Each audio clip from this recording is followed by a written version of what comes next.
So students, we वो learning about कि कैसे हम इसको कंट्रोल कर सकते हैं, मैनेज कैसे कर सकते हैं एयर पोल्यूशन को. सो कुछ कंट्रोल डिवाइसेस का हम यूज़ करेंगे. So we will study those control devices. First is cyclones, second is bag house filters, then wet scrubbers. फिर उसके बाद we will talk about further electrostatic precipitators. अगर हम बात करें, सबसे पहले साइक्लोन्स की बात करते हैं. साइक्लोन्स में क्या है कि दीज आर एफिशिएंट फॉर, ये साइक्लोन्स जो होते हैं ऐसे मटेरियल हैं, ऐसे कंट्रोल करने वाली डिवाइसेस हैं जो लार्जर पार्टिकल्स को रिमूव करती हैं. ओके, इन साइक्लोन्स में क्या होता है कि एक सिलेंडर की तरह शेप है इसकी, ठीक है, नीचे से थोड़ा कॉनिकल है, and they have outer vortex और इनर वॉर्टेक्स होती है इनमें. यहाँ से क्या करता है, यहाँ जो ये साइड पे देखो, ये छोटा सा, दिस इज, यहाँ से आते हैं गैस के डस्ट पार्टिकल्स, ये नीचे आए यहाँ पे, ठीक है, यहाँ से रिवॉल्व होके आए. अब वो कुछ जो क्लीन एयर होगी वो वहाँ से रिमूव हो जाएगी बाहर, यहाँ से बाहर हो जाएगी. वो जो डस्ट पार्टिकल्स है वो इस वॉल के साथ, इस सिलेंडर की वॉल के साथ क्या हो जाएंगे, अटैच हो जाएंगे, और सिलेंडर की वॉल के साथ अटैच हो जाएंगे. और यहाँ पे फिर जब अटैच होके नीचे गिरेंगे इस हॉपर में, this is called as hopper. इस हॉपर में ये जब डस्ट पार्टिकल्स गिरेंगे तो ग्रेविटी की वजह से ये पार्टिकल्स क्या हो जाएंगे, यहाँ पे सेटल हो जाएंगे डस्ट पार्टिकल्स, और जो क्लीन एयर थी वो बाहर निकल गई. So man constituent of this cyclone is कि यहाँ पे गैस यहाँ से आती है, ठीक है, यहाँ से आई गैस, जो डस्ट पार्टिकल्स है वो वॉल्स पे चिपक जाते हैं, फिर ग्रेविटी की वजह से नीचे हॉपर में स्टोर हो जाते हैं, एंड देन दस जो क्लीन एयर है वो यहाँ से बाहर निकल आती है. मैन जो साइक्लोन है ना, ये लार्जर पार्टिकल्स को रिमूव करने में हेल्प करता है, तभी तो लार्जर पार्टिकल्स, डस्ट पार्टिकल्स नीचे ग्रेविटी की वजह से सेटल हो जाते हैं. देखो यहाँ पे लिखा है, consist of vertically placed cylinder inverted cone attach to space, particularly laden gas stream has entered a cylinder transferred to confined vortex due to the centrifugal force की वजह से walls of cyclone में अटैच हो जाते हैं dust particles, clean gas remove हो जाती है फ्रॉम टॉप से, वाइट डस्ट पार्टिकल्स जो हैं बॉटम पे कलेक्ट हो जाते हैं स्टोरेज हॉपर में ग्रेविटी की वजह से. बैग हाउस फिल्टर्स की बात करें, which is the second method control devices वाला, that is efficient for smaller particles. Cyclones larger particles को रिमूव करता था, बैग हाउस स्मॉलर पार्टिकल्स को रिमूव करते हैं. इनमें बहुत सारी, देखो देख रहे हो आप, 1 2 3 बल्कि 3 4 ऐसे ऐसे बहुत सारे फिल्टर बैग्स यहाँ पे चिपके हुए होते हैं, लगे हुए होते हैं इस बैग हाउस फिल्टर के अंदर. इसमें क्या होता है कि ये ऊपर से नीचे की तरफ होते हैं ये बैग फिल्टर्स, और ये बैग जो होते हैं ये बने होते हैं FABRIC फैब्रिक के, एंड ये स्मॉलर पार्टिकल्स को रिमूव करेंगे. तो यहाँ से क्या होगा कि यहाँ से क्या आएगी, डर्टी गैस आएगी. जब डर्टी गैस आई, यहाँ पे जो सेडिमेंट पार्टिकल्स हैं ये नीचे आए यहाँ से, ठीक है, जब वो नीचे आए फिल्टर बैग्स के through, dirty gas pass through the filter gas, यहाँ पे होते हैं जी पोर्स. क्या होते हैं यहाँ पे लगे हुए, पोर्स लगे होते हैं. पोर्स से पास करी ये गैस, करी जब पोर्स से पास, तो यहाँ पे नीचे जो इनलेट है फिल्टर बैग्स की, जो इनलेट, इसे क्या कहते हैं, इनलेट किसकी, जो फिल्टर बैग्स हैं, जो फिल्टर बैग्स की इनलेट है, वहाँ पे ये डस्ट पार्टिकल्स क्या हो जाएंगे, सेडिमेंट हो जाएंगे, और एक केक शेप का क्या बनाते हैं, सेडिमेंट, केक शेप का सेडिमेंट बनाएंगे. उन सेडिमेंट को हम कैसे रिमूव करेंगे, शेक करके, इस जरा फिल्टर बैग को थोड़ा सा शेक करेंगे और उन सेडिमेंट्स को हम बाहर निकाल देंगे यहाँ से नीचे करके. तीसरा जो कंट्रोल मेथड है that is a wet scrubbers. पहला हमने पढ़ा cyclone, second bag house filters, तीसरा वेट स्क्रबर्स. वेट स्क्रबर्स को क्या कहते हैं, 90% जिनका साइज होता है लार्जर पार्टिकल्स का, उनको ये रिमूव करता है लार्जर देन 8 माइक्रोमीटर से. ओके, इनमें क्या लगे होते हैं, इनमें लग रहे होते हैं ये वाटर स्प्रेस, ये देख रहे हो आप इस शेप की, ऐसे वाटर स्प्रेज होती हैं ये. इन वाटर स्प्रेज के अंदर मोजल्स होते हैं. जब इनमें एयर एंटर हरी, ये एयर जो है इस स्ट्रीम की वजह से, एयर जो है स्ट्रीम बन जाती है. क्या बन जाती है, स्टीम. एयर जब स्ट्रीम बनी तो यहाँ से जो एयर है, एयर जो है क्लीन वाली, वो बाहर निकल जाएगी. और जो इसके साथ सेडिमेंट है ना, सेडिमेंट जैसे ही मतलब कि डर्टी गैस अंदर आती है, सेडिमेंट इन मोजल्स के साथ क्या हो जाते हैं, चिपक जाते हैं. जो क्लीन एयर है वो तो बाहर चली जाएगी, यहाँ से क्लीन गैस आउट हो जाएगी, लेकिन जो डस्ट है, सेडिमेंट है, वो वाटर के साथ साथ नीचे यहाँ पे फ्रॉम सीरीज ऑफ नोजल्स से, इन नोजल्स की मदद से, छोटी छोटी ये जो गोल गोल नोजल्स हैं, इन नोजल्स की वजह से ये डस्ट पार्टिकल्स ये नीचे गिर जाएंगे, वॉश्ड हो जाएंगे by downward spread water from series of nozzles, और नीचे यहाँ पे सेटल हो जाएंगे। तो क्लीन गैस तो आउट हो गई, जैसे ही डस्ट पार्टिकल्स अंदर आए, डर्टी गैस अंदर आई, यहाँ पे जो नोजल्स के में पानी था, वाटर स्प्रेज थी, उनमें वो सेडिमेंट चिपक गई और वो नीचे गिर गई, और जो क्लीन एयर थी वो ऊपर चली गई। So these are wet scrubbers, ये होते हैं wet scrubbers. Trap suspended particles by direct contact with spray water upward flowing air stream, air जो है वो बाहर निकल गई क्लीन वाली, लेकिन डाउनवर्ड स्प्रेड वाटर की वजह से जो सेडिमेंट थी वो वॉश हो गई और इन सीरीज ऑफ नोजल्स की वजह से नीचे सेटल हो गई, जो हमारे पास डस्ट थी, ठीक है, डर्टी थी। अगर हम बात करें नेक्स्ट ही बात करें, that is the control device electrostatic precipitators. Electrostatic precipitators क्या करते हैं, स्मॉलर पार्टिकल्स जिनकी 99% एफिशिएंसी, देख रहे हो दोस्तों, 99% एफिशिएंट पार्टिकल, मतलब कि इतनी ज़्यादा एफिशिएंसी से ये पार्टिकल्स, छोटे छोटे पार्टिकल्स को रिमूव करते हैं, पूरे गारंटी देते हैं कि हम 99% एफिशिएंसी से पार्टिकल को रिमूव करेंगे।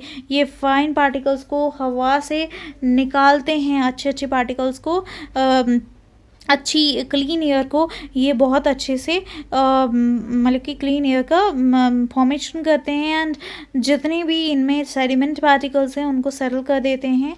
कैसे करते हैं अब देखते हैं हम।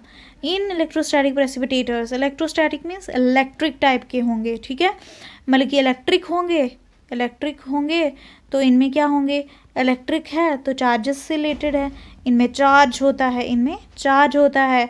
जब इसमें डर्टी गैस एंटर करी यहाँ से, तो जब डर्टी गैस यहाँ से एंटर करी डर्टी गैस, तो इसमें कौन सा चार्ज होता है, नेगेटिव दोस्तों, इनमें नेगेटिव चार्जेस होता है। तो जब एयर डर्टी गैस यहाँ से एंटर करी, ये नेगेटिव चार्ज के साथ टकराई, तो इसकी वजह से क्या हो जाएगा, ये क्या हो जाएंगे, चार्ज हो जाएंगे, नेगेटिव चार्ज एक्टिवेट हो जाएंगे। तो नेगेटिव चार्जेस के एक्टिवेट होने की वजह से जब डर्टी गैस इसके साथ अटैच करी, तो ये जो हैं इनके जो नीचे लगे हुए हैं, दिस नीचे नोजल लगी हुई है, ये क्या करेगी, मूवमेंट करेगी, मूवमेंट एक्शन होगा, इलेक्ट्रॉन्स का मूवमेंट होगा, इनका पूरा ये साइक्लिंग करेगी, जिसकी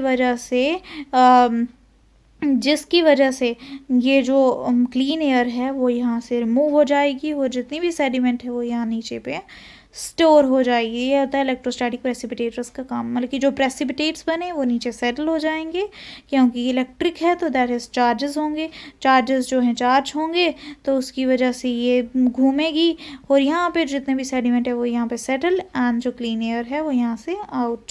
सो ये होता है इलेक्ट्रोस्टैटिक प्रेसिपिटेटर का काम। अगर हम बात करें second type of pollution, that is water pollution. Water pollution कैसे होता है, सबसे पहले वाटर पोल्यूशन एक्ट हुआ था 1974 में, 1974 में सबसे पहले वाटर पोल्यूशन एक्ट हुआ था, water and control pollution act, ठीक है। वाटर जो है हमारा अर्थ को कितना कवर करता है, 75%, as we all know essential constituent है एनिमल और प्लांट लाइफ का। वाटर की कंटामिनेशन से पोल्यूशन हो जाता है, and that's called is the water pollution. Water pollution कैसे होता है, जैसे कि वाटर में इंडस्ट्रीज का वेस्ट चला गया, वाटर में डिस्पोज्ड मटेरियल्स चले गए, वाटर में हमारा कंटामिनेशन चला गया, ह्यूमन बींग्स के फीसेस वगैरह सब कुछ वाटर में, ट्रांसपोर्ट का चले जाना, वाटर में एनिमल्स की डेथ हो जाना, ये सभी वाटर पोल्यूशन क्रिएट करता है। वाटर में वाटर एक्ट लिया गया था 1974 में।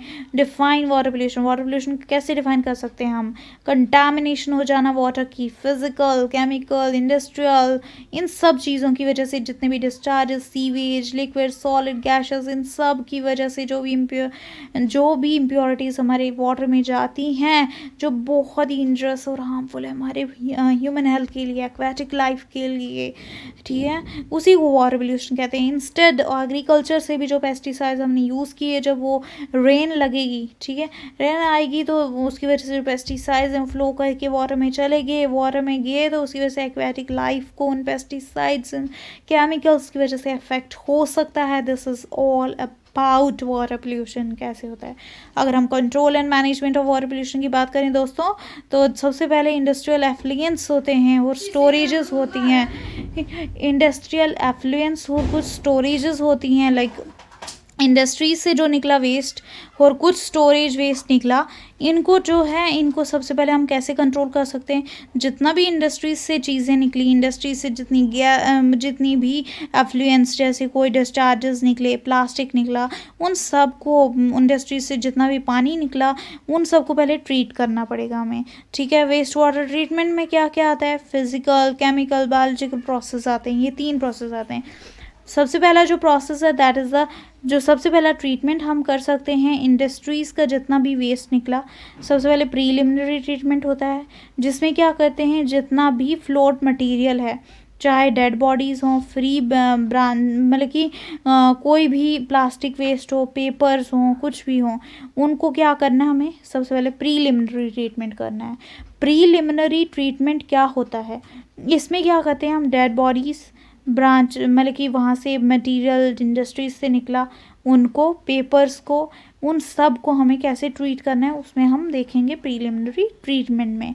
तो इसमें क्या क्या स्टेप होते हैं प्रीलिमिनरी ट्रीटमेंट में। सबसे पहला होता है स्क्रीनिंग, फिर होता है दिस कम्युनिटर्स मेथड, और फिर होता है ग्रिट रिमूवल और स्विमिंग टैंक्स, और फिर ऑर्डर रिमूवल। ठीक है, सबसे पहले हम स्क्रीनिंग करते हैं, फिर कम्युनिटर्स करते हैं, देन ग्रिट रिमूवल करते हैं। ग्रिट मीन्स जो स्टोन पार्टिकल्स है ना, उन सब को हमें रिमूव करना है, और स्विमिंग टैंक्स होते हैं। ऑर्डर रिमूवल की वजह से भी हम प्रीलिमिनरी ट्रीटमेंट करते हैं। ये जो कुछ 4-5 मेथड्स हैं, इनकी वजह से हम क्या करते हैं, प्रीलिमिनरी ट्रीटमेंट करते हैं। ओके, अगर हम बात करें प्रीलिमिनरी ट्रीटमेंट जो है एक सबसे इम्पॉर्टेंट स्टेप है। प्रीलिमिनरी ट्रीटमेंट जो है मैंने बताया, इस ट्रीटमेंट को करने के लिए हमें कुछ ये मेथड्स करने पड़ेंगे 4-5। सबसे पहले मेथड मैंने बताया दोस्तों कि स्क्रीनिंग होती है। स्क्रीनिंग में क्या होता है कि ये सबसे इम्पॉर्टेंट स्टेप है। स्क्रीनिंग जो है दोस्तों ये सबसे इम्पॉर्टेंट स्टेप है। इसमें क्या किया जाएगा, इसमें जितना भी मैश पार्टिकल्स हैं, इसमें जितने भी मैश या फिर स्क्रीन्स हैं, उनको पास करवाया जाएगा। फ्लोटिंग जितनी भी डेब्रिस है उसको रिमूव करवाया जाएगा इन स्क्रीन्स या फिर मैश से पास करवा के।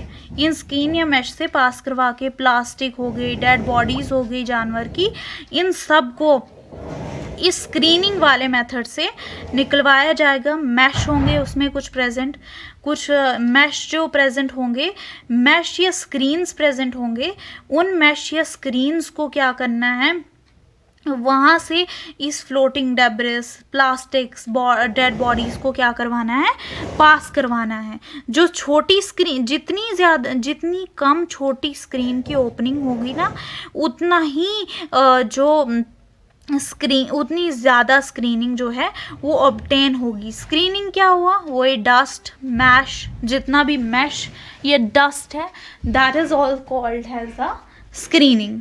ओके, तो स्क्रीनिंग में हमने सीखा कि जितना भी डस्ट है, फ्लोटिंग डेब्रिस है, प्लास्टिक्स है, एनिमल बॉडीज़ है, उन सब को उस मैश या स्क्रीन से हमें पास करवाना पड़ेगा। और जितनी छोटी स्क्रीन की ओपनिंग होगी उतना ही ज़्यादा क्या होगा, स्क्रीनिंग ऑब्टेन होगी, उतनी ही ज़्यादा मैश या कुछ डस्ट पार्टिकल्स ऑब्टेन होंगे। अगर हम बात करें स्क्रीनिंग भी है, स्क्रीनिंग बहुत तरह की होती है। एक तो वर्टिकल वाली स्क्रीनिंग हो सकती है, या फिर कर्व्ड वाली स्क्रीनिंग हो सकती है, या फिर बैंड की तरह स्क्रीनिंग। एक मैंने बताई वर्टिकली जब हम प्लेस करेंगे स्क्रीन को, कर्व्ड रखेंगे या फिर बैंड बनाकर रखेंगे। ठीक है, स्क्रीनिंग को हम कैसे रिमूव करेंगे, जो उसमें मैश कलेक्ट हो गया, स्क्रीन वो कलेक्ट हो गया, उसमें देयर इज डस्ट वगैरह, मैश वगैरह है ना, उसको हम डिस्पोज ऑफ करेंगे लैंडफिल। मतलब कि कैसे, स्क्रीनिंग को निकालना है, मैश को निकालना है, और किसी जगह पे, किसी लैंड पे लेके जाना है और उसमें दबा देना है। इस तरह से हम स्क्रीनिंग को क्या कर सकते हैं, रिमूव कर सकते हैं। पहले तो मैंने बताया कि स्क्रीनिंग जो है ये कैसे होगा, जो भी स्क्रीन है, जैसे स्क्रीन है उसमें डस्ट पार्टिकल सब कुछ गए, फ्लोट, प्लास्टिक बॉडी सब डालने हैं, और फिर वो स्क्रीनिंग वर्टिकल कर्व्ड बैंड की तरह हो सकती है। स्क्रीनिंग को कैसे रिमूव करेंगे, उसको डिस्पोज करके लैंडफिल में डालना है अंदर। लैंडफिल मीन्स एक पर्टिकुलर एरिया होगा, उसकी लैंड के नीचे बरी करके उन प्लास्टिक पार्टिकल्स या फिर जितने भी मैश हैं उनको पुट ऑफ कर देना है। जितनी छोटी स्क्रीन की ओपनिंग होगी उतना ज़्यादा स्क्रीनिंग ऑब्टेन होगी। अगर हम सेकेंड प्रोसेस की बात करें स्क्रीनिंग के बाद, मैंने बताया इसी प्रीलिमिनरी ट्रीटमेंट में इसका जो स्टेप था स्क्रीनिंग के बाद, दैट इज कम्युनिटर्स, COMMUNITORS, कम्युनिटर्स, या फिर इन्हें ग्राइंडर्स भी कहा जाता है। इसमें क्या किया जाता है कि जैसे फ्लोटिंग डेब्रिस होगी, कितना बड़े बड़े उसमें पत्थर होंगे, बड़ी बड़ी लाइक क्या होंगे, डस्ट होगी, है ना, in the form of larger materials की फॉर्म में होगी, तो उनको क्या करना पड़ेगा, इन कम्युनिटर्स और ग्राइंडर्स की वजह से उनको फिर उसके बाद क्या करना है, उनके साइज़ को कम करना है। उनके साइज़ को कम करा हमने इन कम्युनिटर्स और ग्राइंडर्स की वजह से। Grinders means grind to, grinders का मतलब हुआ ग्राइंड करना, उनको छोटे छोटे पार्टिकल्स में कन्वर्ट करना, ताकि वो इजी हो जाए डाउनस्ट्रीम ट्रीटमेंट के दौरान उनको क्या करना, उन मशीन्स में डालना। ग्रिट रिमूवल की बात करें, ग्रिट रिमूवल हुआ, स्टोन्स हो गए। ग्रिट का मतलब है जैसे स्टोन्स, ग्रेव, ग्रिट ट्रैप्स, इन सब को, जैसे पत्थर वगैरह छोटे छोटे पार्टिकल्स होना उसमें, तो ये सब होता है ग्रिट रिमूवल। इनको कैसे रिमूव करेंगे हम, ये क्यों रिमूव किए जाते हैं पत्थर वगैरह, ताकि मशीन्स है ना, जो मशीन्स, उनके अंदर पत्थर जाएंगे तो मशीन्स ख़त्म नहीं हो जाएंगी, तो इसलिए उनको, इन पत्थरों को, उन ग्रेव्स को, इन ग्रिट ट्रैप्स को, ग्रेवल्स को, इन सब को रिमूव करना पड़ेगा to prevent the wear and tear of mechanical equipment. जो हमारा मैकेनिकल इक्विपमेंट है वो कहीं ख़राब ना हो जाए, डैमेज ना हो जाए उसे। तो इस जब ग्रिट को हम कलेक्ट करेंगे तो उसको फिर उस प्लांट से, प्लांट मीन्स मशीन से, जब हम उसे रिमूव करेंगे तो उसको उसके बाद डिस्पोज कर देना है। फोर्थ प्रोसेस बताऊं, that is the skimmery. Fourth process कौन था हमारा, फोर्थ प्रोसेस था skimming tanks, SKIMMING, skimming tank, जो प्रिलिमिनरी ट्रीटमेंट का fourth process, that is skimming tank. इसमें क्या किया जाता है, जितनी भी ऑयल एंड ग्रीस है ना, उस कूड़े करकट या फिर जो पानी वाला कोई वेस्ट मटेरियल है, उसको क्या करना है, उसमें से जितना भी तेल है, ग्रीस लगी हुई है, उस सबको निकालना है। उस सबको निकालना है। उन सबको क्यों निकालना है, क्योंकि ऑयल एंड ग्रीस अगर उस वेस्ट मटेरियल में हुई तो वो मशीन्स की वॉल के साथ एक्यूमुलेट नहीं हो जाएगा। और कितनी गड़बड़ हो जाएगी जब स्क्रीन की वॉल के साथ एक्यूमुलेट हो जाएगा, ब्लॉकेज हो जाएगी उन ऑयल एंड ऑयल की वजह से और ग्रीस की वजह से। उस मशीन में जब ऑयल और ग्रीस चिपक जाएंगे तो उसकी वजह से मशीन की ब्लॉकेज भी हो सकती है, इसलिए हमें ऑयल एंड ग्रीस को भी निकालना पड़ेगा। फैट्स एंड ऑयल स्पेशली ये होते हैं, ठीक है। तो इसलिए, क्योंकि जो हमारे ऑयल एंड, हमें पता ही है कि ऑयल और ग्रीस क्या है, नॉन बायोडिग्रेडेबल होते हैं, तो इसलिए उन्हें रिमूव करना पड़ेगा ताकि क्या हो सके, मशीन की ब्लॉकेज प्रिवेंट हो सके, ठीक है। फिर वेस्ट वाटर को हमने छोटे छोटे टैंक्स के थ्रू पास करवाना है, जहाँ पे उनकी मैकेनिकल स्किमिंग होगी। स्किमिंग, ये सब कुछ वही ऑयल और ग्रीस को निकालना। ओडोर रिमूवल, उनमें से अब जो गंध होगी, उनमें उस पानी में जो गंध होगी, जो उसकी गंदी सी स्मेल होगी, उसे कैसे रिमूव करना है, उसके लिए क्या करना पड़ेगा, हमें स्मेल को भी अब रिमूव करना है। पहले तो हमने उसमें सबसे पहले क्या करी, उस वेस्ट मटेरियल में से उन सब floating debris, plastic bodies, animals की सब कुछ रिमूव किया। फिर उसके बाद क्या करा, हमने ग्राइंड किया छोटे छोटे पार्टिकल्स में उसको। फिर उसमें से जितने भी पत्थर वगैरह थे उनको निकाला। पत्थर निकालने के बाद हमने उसमें से ऑयल एंड ग्रीस निकाला। अब उसकी जितनी भी गंदी स्मेल है उसको भी तो रिमूव करना पड़ेगा ना, तो ओडोर रिमूवल करना पड़ेगा, ताकि उसमें से जो नॉक्शियस सब्सटेंसेस हैं वो सेपरेट हो जाएं। और केमिकल्स, ओजोन, वेट स्क्रबर्स, इन सब का यूज़ किया, मतलब कि जो भी केमिकल्स हैं उस मटेरियल में, उसको रिमूव करने के लिए, उसकी जो ओडोर है, ओडोर रिमूव करने के लिए हमें उन केमिकल्स को रिमूव करना पड़ेगा। किसकी मदद से, ओजोन और वेट स्क्रबर्स की मदद से। उसके लिए हमें बायोलॉजिकल ट्रीटमेंट करना होगा। और बायोलॉजिकल ट्रीटमेंट हम कैसे करेंगे, पीट कंपोस्टिंग से। कैसे, पीट कंपोस्टिंग से, कंपोस्ट की वजह से उन सब चीज़ों को हम, उन ऑर्डर्स को, वो गंदी स्मेल जो हैं उन्हें रिमूव करेंगे। सो 4-5 प्रोसेस मैंने बताए। सबसे पहले स्क्रीनिंग करनी पड़ेगी, कम्युनिकेशन और ग्राइंडिंग करनी पड़ेगी, कम्युनिकेटर्स और ग्राइंडिंग और great removal, swimming tank, skimming tank और ऑर्डर की रिमूवल, उसमें से स्मेल भी निकालनी है उन्हें। प्राइमरी ट्रीटमेंट की, दूसरा जो पहला हमने पढ़ा प्रीलिमिनरी ट्रीटमेंट के बारे में, किसमें, जब इंडस्ट्रियल एफ्लुएंस हो, स्टोरेज को, इंडस्ट्रियल में एफ्लुएंस को पानी में डालना है, उससे पहले हमें प्रीलिमिनरी ट्रीटमेंट करना पड़ेगा। सेकंड, उसके बाद जो ट्रीटमेंट करना पड़ेगा that is primary treatment. Primary treatment में हम क्या करते हैं, जितने भी ऑर्गेनिक और इनऑर्गेनिक सॉलिड्स हैं उसे सेडिमेंटेशन प्रोसेस से रिमूव करते हैं। उसमें, उस वेस्ट मटेरियल में जितने भी ऑर्गेनिक और इनऑर्गेनिक सॉलिड्स होंगे ना, उनको हम निकालेंगे दोस्तों। सबसे पहले सॉलिड पार्टिकल्स जो हैं उन्हें हम अलग करेंगे। जब सॉलिड पार्टिकल को हमने अलग किया, उस वेस्ट में से जितने भी सॉलिड पार्टिकल्स थे उनको जो अलग किया हमने, उसे कहा जाता है स्लज। सॉलिड पार्टिकल्स को अलग करना that is called as sludge. Sludge को हम कैसे स्टेबलाइज करेंगे, स्टेबलाइज करने के लिए, उनको एक परफेक्ट मटेरियल बनाने के लिए हमें उसमें एनारोबिक डिकम्पोजिशन करनी होगी। एनारोबिक डिकम्पोजिशन मीन्स ऑक्सीजन की एब्सेंस।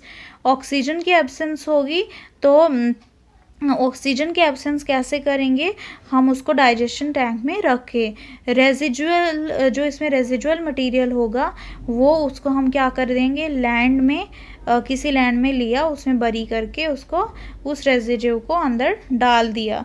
ठीक है। सबसे पहले प्राइमरी ट्रीटमेंट में क्या होगा, इसमें ऑर्गेनिक और इनऑर्गेनिक सॉलिड्स को रिमूव करेंगे सेडिमेंटेशन प्रोसेस से। सॉलिड सेपरेट होंगे तो उसे स्लज कहा जाता है। स्लज को कैसे स्टेबलाइज करते हैं, एनारोबिक डिकम्पोजिशन से। और रेजिड्यू कैसे रिमूव होता है, उसे लैंडफिल में डिपॉजिट करके, डिस्पोज करके। ठीक है। इसमें जो ये प्राइमरी ट्रीटमेंट है ना, इसमें या तो राउंड, गोल या फिर रेक्टेंगुलर तरह का, रेक्टेंगुलर तरह का एक, मतलब कि ये होते हैं प्राइमरी ट्रीटमेंट करने के लिए जो प्राइमरी सेडिमेंटेशन टैंक्स हैं, वो या तो रेक्टेंगुलर होते हैं या फिर गोल होते हैं, राउंड या फिर रेक्टेंगुलर। उसमें हमने पानी कितने घंटे रखना है, 2 या 3 घंटे उस वेस्ट को रखना है, उस पानी को रखना है जो गंदा है। प्राइमरी जो मतलब कि स्लज है, प्राइमरी स्लज जो है वो ऊपर से खुला होता है। ये जो सेडिमेंटेशन टैंक है ये थोड़ा वो बॉटम ऑफ टैंक से स्क्रैप बना होता है, फिर मतलब कि नीचे से स्क्रैप बना होता है। Pump to sludge processing units anaerobically. और ये एनारोबिकली मीन्स इसको बिल्कुल बंद रखना है, कोई भी इसको ऑक्सीजन नहीं देनी है। तो इसकी वजह से वही कहा गया ना कि सॉलिड पार्टिकल्स को ऐसे रिमूव करना है, फिर स्टेबलाइज करना है एनारोबिक कंपोजिशन। उसको स्टेबलाइज करने के लिए ऐसे हमें प्राइमरी सेडिमेंटेशन टैंक बनाना पड़ेगा। प्राइमरी स्लज जो है इसकी scrap from bottom of tank, ये तो बता दिए। सेकेंडरी ट्रीटमेंट कैसे करेंगे अब, ठीक है। पहले तो हो गया प्राइमरी ट्रीटमेंट, उससे पहले प्रीलिमिनरी ट्रीटमेंट पड़ा, फिर प्राइमरी ट्रीटमेंट जिसमें हम क्या करेंगे, ऑर्गेनिक और इनऑर्गेनिक सॉलिड्स को सेडिमेंटेशन प्रोसेस से रिमूव करेंगे। सेकेंडरी ट्रीटमेंट में हम क्या करेंगे, जो प्राइमरी ट्रीटमेंट का निकला उसे कहते हैं एफ्लुएंट। जो यहाँ प्राइमरी ट्रीटमेंट से हमने निकाला पानी, वेस्ट वाटर, उसको कहते हैं एफ्लुएंट। एफ्लुएंट जो है अब तो साफ़ हो चुका है थोड़ा थोड़ा, उसे एफ्लुएंट कहा जाएगा, प्राइमरी ट्रीटमेंट से ही जो आया। ठीक है। प्राइमरी ट्रीटमेंट के बाद इसका सेकेंडरी ट्रीटमेंट होता है जिसे एफ्लुएंट कहा जाता है। इससे क्या कहा जाता है, इसको क्या करना है, इसमें जो रेजिड्यू है ना उसको इस सेकेंडरी ट्रीटमेंट में रिमूव करना है। साथ में कुछ सस्पेंडेड सॉलिड्स रह गए होंगे आफ्टर द प्राइमरी के बाद भी, तो उनको भी इनसे रिमूव करना है एरोबिक बायोलॉजिकल प्रोसेस से। इनकी एरोबिक करवानी है, मतलब कि ऑक्सीजन की प्रेजेंस में इनके जो अंदर सस्पेंडेड सॉलिड्स रह गए हैं, अभी भी रेजिजुअल मटेरियल रह गया इस पानी के अंदर, उसको इस सेकेंडरी ट्रीटमेंट से निकालना है। तो सेकेंडरी ट्रीटमेंट में बस इतना ही करना है कि जितना भी रेजिड्यू या थोड़े थोड़े सॉलिड पार्टिकल्स रह गए हैं प्राइमरी ट्रीटमेंट में, उनको इस सेकेंडरी ट्रीटमेंट में कम्प्लीटली रिमूव कर देना है। ठीक है। तो वो 3 तरह से रिमूव कर सकते हैं हम, ट्रिकलिंग फिल्टर मेथड से, जिस ट्रिकलिंग फिल्टर मेथड को बायो फिल्टर मेथड भी कहा जाता है, और सेकंड है एक्टिवेटेड स्लज की वजह से और आरबीसीज की मदद से। ट्रिकलिंग फिल्टर मेथड में क्या किया जाता है, इसमें होता है ये मीडिया। क्या होता है, मीडिया क्या होता है, ये होते हैं स्टोन्स या फिर लाइमस्टोन के चिप्स। मीडिया में कोई मटेरियल, इस मीडिया के अंदर क्या होता है, लाइमस्टोन के चिप्स या फिर स्टोन्स भी हो सकते हैं। इसमें क्या किया जाता है, जो वेस्ट वाटर है ना, जब वो मीडिया जो है ना, जैसे कि इस मीडिया के अंदर जब हमने वेस्ट वाटर डाला, इस मीडिया के अंदर जब हमने वेस्ट वाटर डाला, तो ये मीडिया क्या करता है, जो इसके अंदर वेस्ट वाटर के अंदर जो माइक्रो ऑर्गेनिजम्स है ना, माइक्रो ऑर्गेनिजम्स क्या करते हैं, उनको ब्रेक डाउन करते हैं, जो ऑर्गेनिक वेस्ट है ना उसका ब्रेक डाउन करते हैं।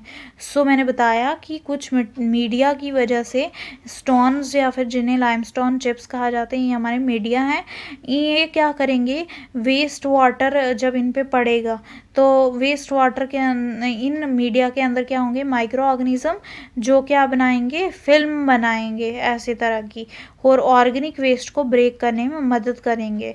ठीक है, बल्कि फिल्म, इस मीडिया का काम है कि फिल्म बनाना और ऑर्गेनिक वेस्ट का ब्रेक डाउन करना, और इन मीडिया के अंदर माइक्रो ऑर्गेनिजम्स प्रेजेंट होते हैं।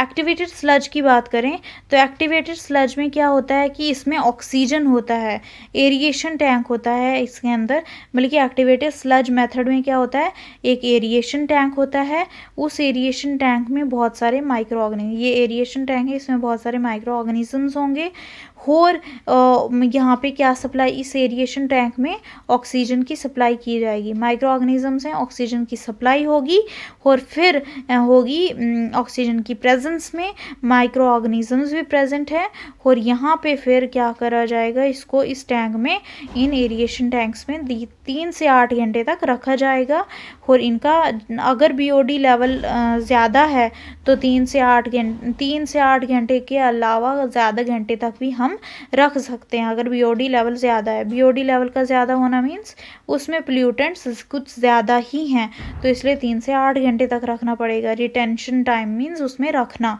ठीक है। ऑक्सीजन जो है एरिएशन की वजह से ही दी जाती है, तो इस एरिएशन टैंक में हमें ऑक्सीजन रखनी है, माइक्रो ऑर्गेनिजम्स प्रेजेंट है उस एरिएशन टैंक में, और उसमें रिटेंशन टाइम कितना होगा, कितने घंटे तक रखना है, 3 से 8 घंटे तक। लेकिन अगर बीओडी लेवल ज़्यादा है, पोल्यूशन लेवल ज़्यादा है उस वाटर में, तो उसे ज़्यादा घंटों तक भी हम स्टोर कर सकते हैं एक्टिवेटेड स्लज का जो एरिएशन टैंक है।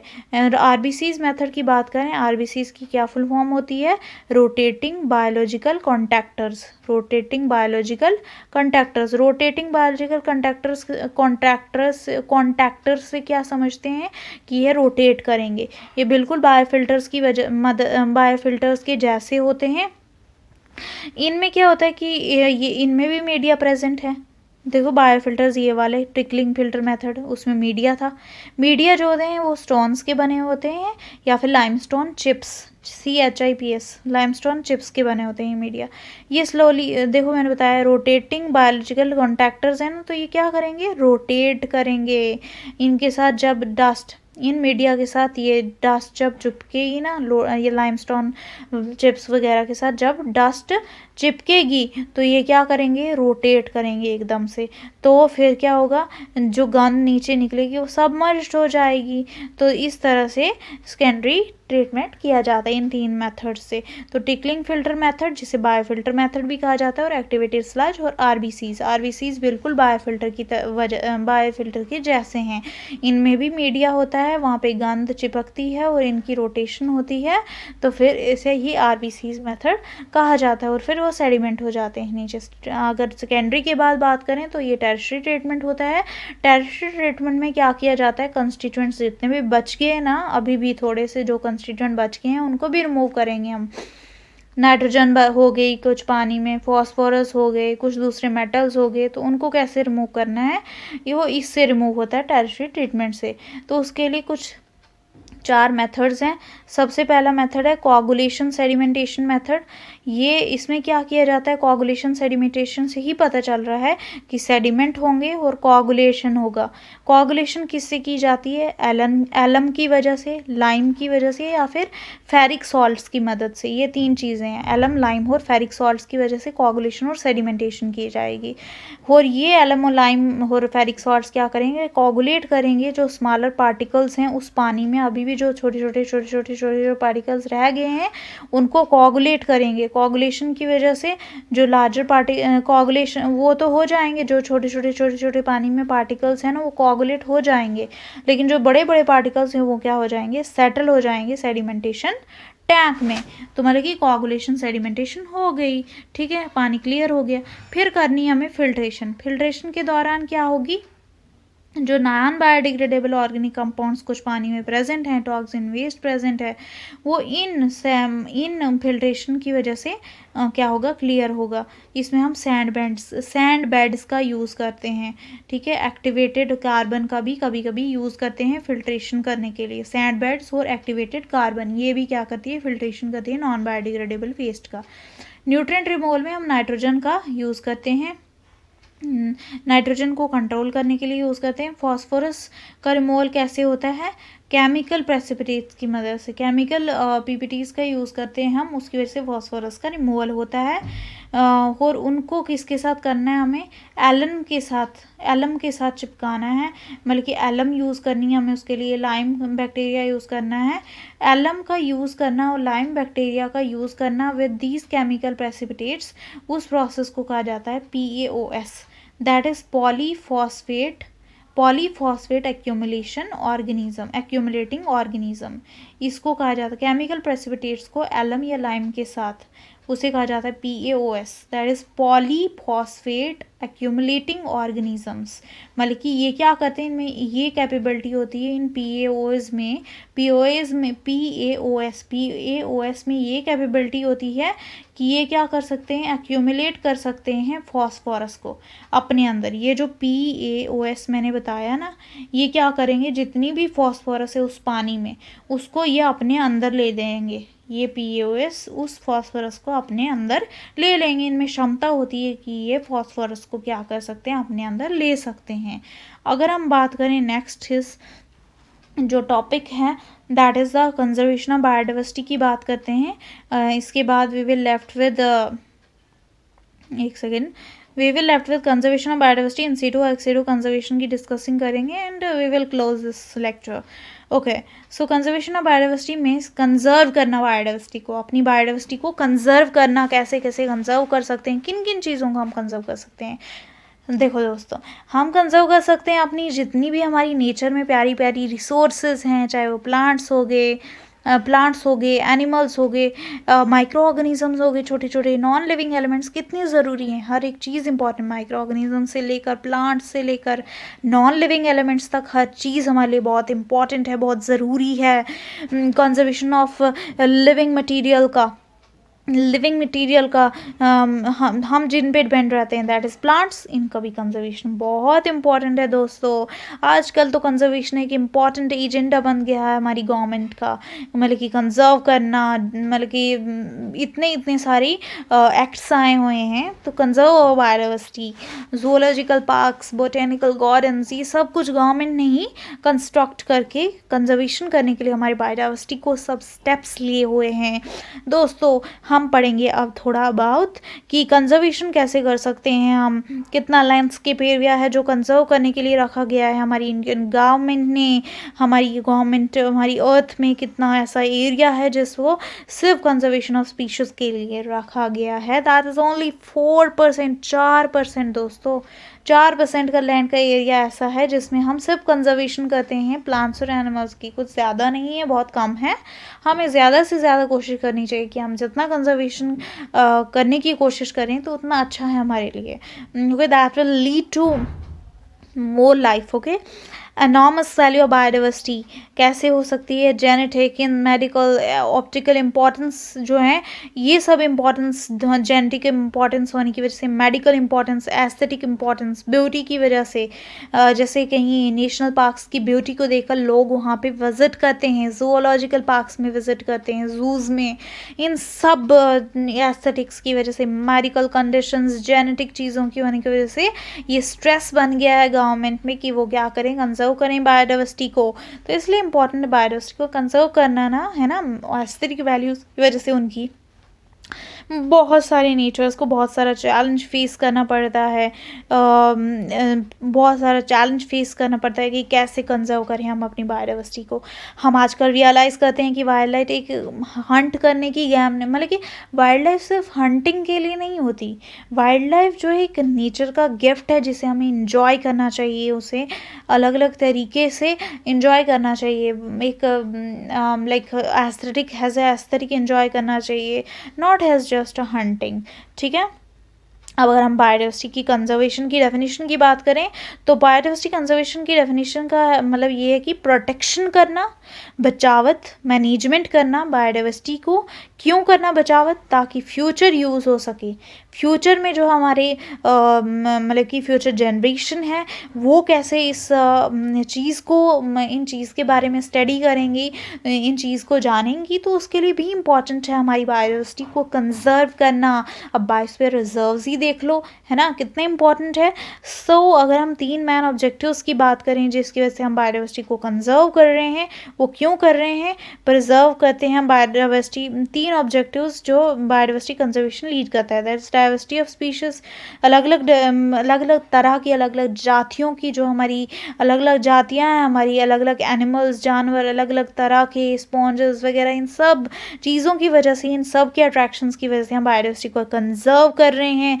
सस्टेनेबल यूटिलाइजेशन स्पीशीज़ और इकोसिस्टम का सस्टेनेबल फ्यूचर यूज़ करने के लिए, लाइफ सपोर्टिंग सिस्टम को मेंटेन करने के लिए, इकोलॉजिकल प्रोसेस जो हमारा फूड चेन, फूड वेब, इन सब को मेंटेन करने के लिए भी हम बायोडाइवर्सिटी का कंजर्व करते हैं।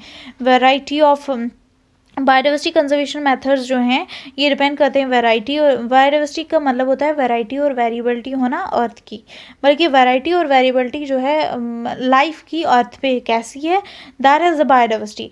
बायोडाइवर्सिटी कंजर्वेशन के 2 अप्रोचेस हैं, सबसे पहले इन सीटू और एक्स सीटू, 2 मेथड्स हैं जिससे हम बायोडाइवर्सिटी को कंजर्व कर सकते हैं। इन सीटू जो हैं, इन सीटू में आते हैं, well I will tell you the trick later, but हम पढ़ लेते हैं। National parks, wild life sanctuaries, biosphere reserve, sacred forest या लेक्स। एक्सी2 में आते हैं जो बाहर जाके within like outside the natural environment हम जब कंजर्वेशन करें, दैट इज कॉल्ड एज एक्सी2, जैसे जूज आ गए, बॉटनिकल गार्डन्स आ गए, जीन बैंक्स वगैरह वगैरह। Okay we will move further with the in situ conservation. In situ conservation का क्या मतलब होता है? Within the natural habitat conservation करना, अपने ही नेचुरल हैबिटेट में कंजर्व करना किन्हीं स्पीशीज़ को जो एक्सटिंक्ट होने वाली हैं या फिर एंडेंजर्ड हैं, खतरे में हैं, अभी एक्सटिंक्ट होने के खतरे में। तो ये कैसे करते हैं हम कंजर्वेशन नेचुरल रिसोर्सेज का, नेचुरल हैबिटेट का? इन चीज़ों की वजह से, जैसे कि इन सीटू कंजर्वेशन में इंक्लूड होते हैं national parks, WS, that is wildlife sanctuaries, BR, that is this biosphere reserves, and SF, that is sacred forest. इसको हम well I'll give you the trick to learn this if अगर नहीं learn हो रहा तो ये ट्रिक यूज़ कर सकते हैं आप। पहली जो ट्रिक है इन सीटू कंजर्वेशन को लर्न करने की, दैट इज़ नहीं पढ़ो वसीम ब्रदर सो जाओ। नहीं पढ़ो, नहीं पढ़ो, मत पढ़ो, नहीं पढ़ो, नहीं पढ़ो वसीम ब्रदर। वसीम एक वसीम मतलब कि उसकी दोस्त उसको सलाह दे रहा है कि नहीं पढ़ो वसीम ब्रदर, सो जाओ, तुम क्या हो जाओ, सो जाओ। इसे आप ट्रिक कर सकते हो। नहीं पढ़ो मीन्स नेशनल पार्क्स, वसीम दैट इज़ वाइल्ड लाइफ सेंचुरी, BR ब्रदर means the biosphere reserves, and सो जाओ मीन्स सेक्रेड फॉरेस्ट। तो इससे आप कर सकते हैं in situ conservation, that is okay. In situ conservation एक नेचुरल इकोसिस्टम है मेंटेन करने के लिए और प्रोटेक्ट करने के लिए, ठीक है। एडवांटेजेस क्या क्या हैं इन सीटू कंजर्वेशन के, that is in situ conservation हम क्यों करते हैं? इन सीटू कंजर्वेशन के क्या एडवांटेजेस हैं? सबसे पहले तो ये कॉस्ट इफेक्टिव है और कन्वेंशनल मेथड है, पुराना मेथड है, और large number of living organism conserved होते हैं एक साथ बहुत सारे लिविंग ऑर्गेनिजम्स कंजर्व हो सकते हैं। जैसे नेशनल पार्क ही देख लो, एनिमल्स और प्लांट्स दोनों ही कंजर्व हो रहे हैं साइमल्टेनियसली, एक साथ वो भी, और बेहतर तरीके से इवॉल्व होते हैं और इजीली एडजस्ट भी कर पाते हैं यहाँ पे ऑर्गेनिजम्स, जितने भी एनिमल्स हैं। तो इस तरह से कंजर्वेशन की जाती है। दैट इज नेशनल पार्क, मैंने ट्रिक बताई, नहीं पढ़ो वसीम ब्रदर, सो जाओ। अगर हम बात करें सबसे पहले नेशनल पार्क्स की, नेशनल पार्क्स जो होती हैं ये प्लांट्स और एनिमल्स दोनों के लिए होती हैं। एंड कितनी नेशनल पार्क्स हैं हमारे पूरे वर्ल्ड में? दैट इज़ 105 नेशनल पार्क्स हैं। अगर हम बात करें तो वाइल्ड लाइफ एक्ट जो मैंने बताया पहले ही, इंडियन वाइल्ड लाइफ एक्ट 1972 में हुआ था। 1972 में दोस्तों नेशनल पार्क्स जो हैं ये एस्टैब्लिश करी थी, इसी वाइल्ड लाइफ एक्ट की वजह से एस्टैब्लिश हुई थी नेशनल पार्क्स। सेक्शन 35 के अंडर, सेक्शन 35 के अंदर ही नेशनल पार्क्स का एस्टैब्लिशमेंट हुआ था। ये जो नेशनल पार्क्स हैं स्ट्रिक्टली रिजर्व रहती हैं ताकि बेटरमेंट हो सके, वाइल्ड लाइफ और बायोडाइवर्सिटी आराम से रह सके। स्ट्रिक्टली जो है इस नेशनल पार्क्स में क्या क्या मना किया जाता है करने को? केटल ग्रेजिंग, मतलब कि जो हमारे पशु हैं उनका ग्रेजिंग बिल्कुल मना किया जाता है। क्रॉप की कल्टीवेशन भी, क्रॉप को कल्टीवेट करना ये भी मना किया जाता है। फिम्बर वुड का वहाँ से लेना वो भी मना किया जाता है। फॉरेस्ट, कोई फॉरेस्ट्री ऑपरेशंस, फॉरेस्ट से लकड़ियाँ लेना ये भी बिल्कुल मना किया जाता है। नेशनल पार्क में बिल्कुल कुछ अलाउड नहीं है, देख रहे हो। And it covers, national parks कितना एरिया कवर करती हैं? 40, 50, 40,501 स्क्वायर किलोमीटर का एरिया कवर करती हैं। 1.23% है जो इंडिया का पूरे जियोग्राफिकल एरिया में से देखें ना, 10 पूरे ग्लोब में से सिर्फ 1.23% क्या बनाती हैं? National parks. वाइल्ड लाइफ सेंचुरी की बात करें, मतलब कि प्रोटेक्टेड एरिया है ये एक, जो स्टेट गवर्नमेंट ने एस्टैब्लिश किया है सेक्शन 18 के अंडर 1972 में। टोटल कितनी वाइल्ड लाइफ सेंचुरीज है हमारे वर्ल्ड में? 553 वाइल्ड लाइफ सेंचुरीज जो कि रिजर्व होती हैं वाइल्ड लाइफ और ह्यूमन एक्टिविटीज़ के लिए। यहाँ पे क्या प्रोहिबिट किया जाता है, क्या मना किया जाता है? बिल्कुल है सेम एज नेशनल पार्क, कोई टिम्बर की कटिंग नहीं करनी, कोई केटल की ग्रेजिंग नहीं होगी, और यहाँ पे एक प्राइवेट ऑनरशिप अलो होती है, मतलब कि प्राइवेट ऑनरशिप, कुछ भी किसी को प्राइवेटली वहाँ पे जाना है तो वहाँ पे अलो होता है। कहाँ पे? That is a wild life sanctuaries which is about 553। ठीक है। प्राइवेट ऑनरशिप कब तक आपको अलो है? जब तक आप उस चीज़ के साथ, उन जानवरों के साथ कोई इंटरफेयर नहीं कर रहे हैं, उनको कोई इफेक्ट, या प्लांट्स को कोई इफेक्ट, जानवरों को कोई इफेक्ट नहीं दे रहे ना, कुछ भी ऐसे डैमेज नहीं कर रहे उनका, तब तक आपको प्राइवेट ऑनरशिप राइट अलो है। बस उनको कोई इफेक्ट नहीं होना चाहिए। एरिया कितना कवर करता है वाइल्ड लाइफ सेंचुरीज? 11976 एरिया, जो कि इंडिया के जो कि वोल जोग्राफिकल एरिया में से इंडिया का जियोग्राफिकल एरिया कितना बनाता है? 3.64%, 3.64%। ठीक है। अगर हम बात करें आगे, दैट इज़ और BR, दैट इज़ और बायोस्फीयर रिजर्व्स। बायोस्फीयर रिजर्व्स जो हैं ये इंटरनेशनल प्रोटेक्टेड एरिया हैं दोस्तों, इंटरनेशनल। ये डिज़ाइन किया था यूनेस्को ने सबसे पहले, और ये होता है MAB प्रोग्राम के अंडर 1971 के अंडर, जो 1971 में हुआ था। एंड ये एक that is our biosphere reserves, ये वाइटल सेंटर है बायोडाइवर्सिटी का। बायोडाइवर्सिटी का सबसे इम्पॉर्टेंट पार्ट है दिस बायोस्फीयर रिजर्व्स। बायोडाइवर्सिटी को कंजर्व करने का सबसे इम्पॉर्टेंट वाइटल सेंटर है, और यहाँ पे रिसर्च भी की जा सकती है। दैट इज़ स्टडी के बेसिस पे भी, हम रिसर्च के बेसिस पे यहाँ बायोस्फीयर रिजर्व्स में ट्रैवल करते हैं। मॉनिटरिंग एक्टिविटी और एजुकेशन के पर्पसेस से भी हम यहाँ पे जाते हैं। कम्युनिटीज़ यहाँ पे प्रोटेक्ट होती हैं एंड प्रिजर्व करती हैं हेल्दी और नेचुरल इन्वायरमेंट। कम्युनिटीज़ क्या करती हैं यहाँ पे, क्या हेल्प करती हैं? प्रोटेक्ट करती हैं और प्रिजर्व करती हैं हेल्दी नेचुरल इन्वायरमेंट यहाँ का रहे, कोशिश करती हैं। अगर हम बात करें चौथी बात बायोस्फीयर रिजर्व्स के बारे में, मल्टीपल लैंड यूज़ होता है यहाँ पे, बल्कि यहाँ पे लैंड का यूज़ परमिट है, अलो है आपको वहाँ पे लैंड, मतलब कि लैंड आराम से आप यूज़ कर सकते हो वहाँ पे, ठीक है, वेरियस जोन्स तक। अगर हम बात करें आगे दोस्तों दी सैक्रेड फॉरेस्ट के बारे में, सैक्रेड फॉरेस्ट जो होता है ये होता है, इनमें आता है forest patches, lakes, springs. Sacred forest में क्या क्या आता है? फॉरेस्ट के पैचेस, लेक्स और स्प्रिंग्स। फॉरेस्ट पैचेस, लेक्स और स्प्रिंग्स जो हैं ये क्या करते हैं? ये इन्हें माना जाता है प्रोटेक्टेड, सैक्रेड माना जाता है। जैसे एक हो, ये ज़्यादातर मंदिरों के नज़दीक होते हैं, या फिर दीज जितनी भी रिलीजियस प्लेसेस हैं ना, उनके नज़दीक ये ज़्यादा होते हैं ये सैक्रेड फॉरेस्ट। जैसे कोई पेड़ हो गया, किसी लेक को बांध दिया, जैसे कौन सा लेक है हमारा, दिस वेरीनाग लेक, उसको बहुत ही क्या माना जाता है, सैक्रेड माना जाता है, कि वहाँ पे नाग वगैरह ऐसा कुछ माना जाता है। किसी स्प्रिंग को एक सैक्रेड मान लिया। क्यों मानते हैं? ताकि वहाँ पे पोल्यूशन लेवल कम हो सके, उनको कंजर्व करने के लिए ये सब चीज़ें होती हैं। सैक्रेडली इन चीज़ों को माना जाता है रिलीजियस ग्राउंड्स पे, और एरिया को प्रोटेक्ट करने के लिए, उसे कंजर्व करने के लिए। जैसे कि कौन सा लेक है, दिस इज़ वेरीनाग लेक, ठीक है, वेरीनाग लेक हो गया। देन दिस औशकार लेक, यहाँ पे ह्यूमन एक्टिविटीज़ बिल्कुल अलो नहीं होती है। 3 जोन्स होते हैं इसमें बेसिकली। वेट, मैंने बताया सेक्रेड फॉरेस्ट में कि रिलीजियस के बेसिस पे यहाँ पे करा जाता है। ये ज़्यादातर मंदिरों के नज़दीक ये जगहें होती हैं। स्प्रिंग्स हो गए, लेक्स हो गए, फॉरेस्ट बीचेस, वेरीनाग लेक है जैसे। बायोस्फीयर रिजर्व्स जो है ना, हमने पढ़े थे इसमें कि international protected area, UNESCO designate करती है इसको। एंड ये सबसे इम्पॉर्टेंट पार्ट है बायोडाइवर्सिटी का। यहाँ पे रिसर्च होती है, मॉनिटरिंग एक्टिविटीज़ होती हैं, दैट इज़ एजुकेशन पर्पसेस के लिए भी यहाँ पे लोग आते हैं। कम्युनिटीज़ प्रोटेक्ट और प्रिजर्व होती हैं हेल्दी एनवायरनमेंट को क्रिएट करके। मल्टीपल लैंड यूज़ यहाँ पे अलो होता है, मैंने बताया था, लेकिन उसमें भी मल्टीपल लैंड यूज़ के लिए 3 जोन्स होते हैं। एक कोर जोन होता है, बफर जोन होता है, मैनिपुलेशन जोन होता है। Well I will show you here. Yes, buffer zone सबसे अंदर है, कोर जोन सबसे, सॉरी, बफर, हाँ, कोर जोन सबसे अंदर है, then buffer zone, then manipulation zone.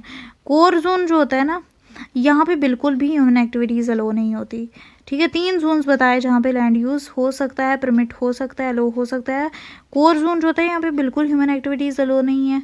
Buffer zone की बात करें, यहाँ पे थोड़ी थोड़ी ह्यूमन एक्टिविटीज़ अलो हैं। मैनिपुलेशन जोन में हैं यहाँ पे अलो एक्टिविटीज़, ह्यूमन एक्टिविटीज़ पूरी तरीके से, बट इकोलॉजिकल बेसिस पे अगर हम बात करें तो वो अलो नहीं है यहाँ पे, ठीक है। तो मैंने बताया कि मल्टीपल लैंड यूज़ के लिए भी वहाँ पे 3 जगहें हैं, core zone, buffer zone, manipulation zone. Core zone में कोई भी ह्यूमन एक्टिविटीज़ अलो नहीं है। बफर जोन में ह्यूमन एक्टिविटीज़ लिमिटेड तरीके से अलोड हैं। अगर हम बात करें दिस जो तीसरा है मैनिपुलेशन जोन, यहाँ पे ह्यूमन एक्टिविटीज़ पूरी तरह से अलो हैं, लेकिन इकोलॉजिकल जितने भी इकोलॉजिकल प्रोसेस हैं ये बिल्कुल अलो नहीं है। दूसरा कंजर्वेशन, पहला तो हमने पढ़ा in situ conservation, that is national park, wild life sanctuaries, biosphere reserve, sacred forest जो within the natural habitat होंगे, ठीक है। दैट इज़ अवर, जो मैंने ट्रिक बताई, दैट इज़ अवर नहीं पढ़ो वसीम ब्रदर्स हो जाओ। अगर हम अगली बात करें, दैट इज़ एक्सीटो कंजर्वेशन, मतलब कि आउटसाइड द नेचुरल हैबिटेट ये कंजर्वेशन होगी, नेचुरल हैबिटेट के outside. That is endangered species को कंजर्व किया जाएगा। वैराइटीज़ जो हमारी प्लांट्स एंड एनिमल्स हैं उनको भी कंजर्व किया जाएगा। ऑफ साइड कंजर्वेशन भी इसे कहा जाता है। With in care of humans की केयर होगी इसमें। किसी भी पार्ट ऑफ पॉपुलेशन से थ्रेटेन एनिमल को क्या करा जाएगा, लाया जाएगा, और इस with in the care of humans, बल्कि ह्यूमन उनकी केयर करेंगे। जैसे कोई एनिमल है वो थ्रेटन है, मतलब कि वो उसकी स्पीशीज़ ख़त्म होने वाली है, तो वहाँ से उस एनिमल को रिमूव करके उस एक्सीटू कंजर्वेशन में लाया जाएगा, और विद इन ह्यूमन केयर उसकी केयर की जाएगी। ऐसा भी करा जाता है एक्सीटू कंजर्वेशन में। एंड इसमें आता है कि यहाँ पे ग्रेटर कंट्रोल होता है एसेंशियल कंडीशंस का, क्लाइमेट कंट्रोल होता है, एंड साथ में वेटरनरी केयर भी किया जाता है। यहाँ पे सक्सेसफुल ब्रीडिंग होती है, ओके, और एम्ब्रियो का ट्रांसफ़र भी हो सकता है, आईवीएफ भी हो सकता है। तभी मैंने बताया ना कि आउटसाइड द कंजर्वेशन, जो नेचुरल हैबिटेट है ना उससे आउटसाइड जाकर ये चीज़ की जाती है। एम्ब्रियो ट्रांसफ़र भी हो सकता है, आईवीएफ, इन विट्रो फर्टिलाइजेशन भी हो सकती है। दोस्तों समझ रहे हो, तभी तो आउटसाइड द नेचुरल हैबिटेट है। अगर हम बात करें, इसमें 3 आते हैं, जूज, बॉटेनिकल गार्डन्स और जीन बैंक्स, जहाँ पे एक्सीटो कंजर्वेशन हो सकती है। 3 मेथड्स हैं, जूज, बॉटेनिकल गार्डन्स, जीन बैंक। जू क्या है? ये कुछ ऐसे सेंटर्स हैं जहाँ पे एनिमल स्पीशीज़ को सिर्फ और सिर्फ एनिमल स्पीशीज़ को क्या किया जाता है, प्रिजर्व किया जाता है बोटेनिकल गार्डन में। वोल मतलब कि प्लांट्स, सिर्फ प्लांट्स को कंजर्व किया जाता है। जूज में सिर्फ एनिमल्स को कंजर्व किया जाता है। जीन बैंक्स में जो हमारी जेनेटिक स्पीशीज़ हैं फॉर फ्यूचर यूज़ के लिए, उन चीज़ों को प्रिजर्व किया जाता है। जूज में एनिमल्स को प्रिजर्व किया जाता है जो क्या होने वाले हैं, ख़त्म होने वाले हैं, इंडेंजर्ड होने वाला है उनका, ख़त्म होने वाले हैं। और वाइल्ड हैबिटेट में उन्हें कंजर्व किया जाएगा। उनके लिए आर्टिफिशियल इंसेमिनेशन भी होगी, सर्जिकल इम्प्लांटेशन भी होगी, ये सब चीज़ें करी जाती हैं उनके लिए जूज़ में। तभी तो जूज़ हैं हमारे एक्स सिटू कंजर्वेशन या ऑफ साइट कंजर्वेशन। यहाँ पे डीएनए की एनालिसिस होती है ताकि मेटिंग के लिए डीएनएस को मैच करें और वैरायटी ऑफ स्पीशीज़ की फॉर्मेशन हो। डीएनए की भी एनालिसिस होती है ताकि जो मैचिंग इंडिविजुअल्स हैं वो मेटिंग करें। ठीक है, सैम वालों को नहीं करवाई जाती क्योंकि उससे इनब्रीडिंग हो सकती है, इनब्रीडिंग डिप्रेशन हो सकता है, तो इसलिए सैम वालों की मेटिंग नहीं करवाई जा सकती। डीएनए एनालिसिस करके मैचिंग इंडिविजुअल्स का मेट करवाया जाता है। सेंटर्स जो हैं इन्हें भी क्या करवाया जाता है, अवेयरनेस। ये सेंटर्स जो हैं ज़ूलॉजिकल पार्क्स, ये एजुकेशन पर्पसेस के लिए भी होते हैं। ठीक है, यहाँ पे एजुकेशन पर्पसेस से भी लोग आते हैं, दैट स्टूडेंट्स आते हैं। बोटेनिकल गार्डन्स जो हैं ये पूरे वर्ल्ड में कितने हैं, टोटल 1800 हैं। ठीक है, उनमें से 4 मिलियन लिविंग प्लांट स्पीशीज़ हैं और 30% मतलब कि हम कह सकते हैं कि 30% जो ऐसी स्पीशीज़ हैं जिन्हें हम जानते हैं। गार्डन्स की बात कर, यहाँ पे गार्डन्स होते हैं जहाँ पे रेयर और इंडेंजर्ड स्पीशीज़ जो ख़त्म होने वाली और जो कम हैं उन स्पीशीज़ का क्या किया जाता है, यहाँ पे कल्टीवेशन किया जाता है इन बोटेनिकल गार्डन्स में। बोटेनिकल गार्डन्स जो हैं वो एजुकेशन के लिए पर्पसेस के लिए भी होते हैं और अवेयरनेस के लिए भी होते हैं among millions of people. Gene bank की बात करें, ये मोर देन 50 जीन बैंक्स हैं हमारे वर्ल्ड में। यहाँ जीन बैंक में जो इंडेंजर्ड, जो ख़त्म होने वाले हैं प्लांट्स और एनिमल्स, उनके जेनेटिक मटेरियल को क्या कर देते हैं, ये पहले ही उनको स्टोर कर देते हैं। जो प्लांट्स और एनिमल्स ख़त्म होने वाले हैं, जो ख़त्म होने की तादाद में आ गए हैं, उनके जेनेटिक मटेरियल को पहले ही स्टोर कर दिया जाता है। ठीक है, ताकि फ्यूचर में उनकी पॉपुलेशन को ये रेज कर सकें। प्लांट स्पीशीज़ जो हैं उनमें सीड, पोलन ग्रेन और कुछ वेजिटेटिव पार्ट्स को स्टोर किया जाता है। ठीक है, और कितने टेम्परेचर पे स्टोर किया जाता है, seed, pollen grain, vegetative part corn, bulb, tubers, कुछ भी हो सकते हैं, कॉर्न, बल्ब और ट्यूबर्स। इन सीड, पोलन ग्रेन और वेजिटेटिव पार्ट को कितने टेम्परेचर पे स्टोर किया जाता है, -196 डिग्री सेल्सियस पे स्टोर एंड प्रिजर्व। ओके, अगर हम जाएं कि कुछ ऑर्गेनाइजेशन दी हैं पूरे वर्ल्ड में, जीन बैंक्स की कुछ ऑर्गेनाइजेशन बनाई गई हैं जो क्या करते हैं, जीन बैंक्स को और भी ज़्यादा प्रमोट करते हैं। कौन कौन सी वो ऑर्गेनाइजेशन, जैसे कि CGIAR है दोस्तों, CGIAR। इसका क्या फुल फॉर्म है, consultative group of international agriculture and research organisation बनाई गई। IBPGR, international board for plant genetic research वाली भी एक ऑर्गेनाइजेशन बनाई गई। अगर हम जीन बैंक की बेसिस पे बात करें तो NBPGR भी बनाई गई थी, national bureau for plant genetic research के लिए, NBAGR, national bureau for animal genetic research के लिए। प्लांट जेनेटिक रिसर्च के लिए जो ब्यूरो बनाई गई वो दिल्ली में बनाई गई थी और एनिमल जेनेटिक रिसर्च के लिए हरियाणा में बनाई गई थी। So we are done with these 3 or 4 topics. I hope you all understood this, and कुछ 2-3 टॉपिक रह गए हैं, I will complete in the next video. Okay, I hope you understand this chapter.